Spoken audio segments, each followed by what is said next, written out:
AITA for embarrassing my parents in public over an allergy. I, 19F, have been allergic to dairy since I was a baby. My doctor and parents had a whole schedule for the first half of my life to get me acclimated to dairy. It went from me throwing up every night as a baby to the point where I could eat a pretty unrestricted diet and have no real symptoms other than stomach pain when I was in middle school. This sounds kind of stupid lol, but it took me until a couple of months ago to realize that the stomach pain is actually a symptom and not a thing I just need to deal with. I was on a school trip and asked if I could have the dairy-free meals because I knew my stomach would feel achy from motion sickness and traveling, and I actually ended up feeling great. So ever since coming back to university, I've basically gone dairy-free and my digestion has been great. However, because I now have lost all my tolerance for dairy, even very little makes me nearly as sick as when I was a really young child.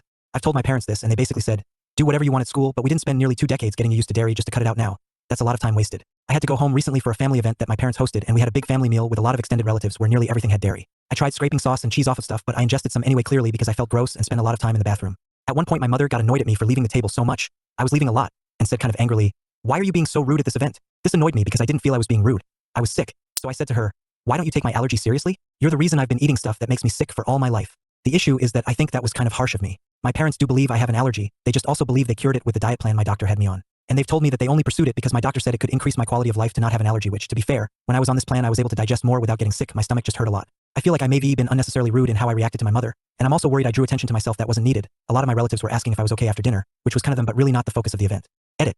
I appreciate everybody telling me I'm lactose intolerant. I am not. I have been to several doctors throughout my life and gotten actual allergy tests. I am allergic to the dairy protein. If the symptoms I've shared sound like lactose intolerance, that's very interesting and good to know, but the one thing I am certain about is the diagnoses I have received.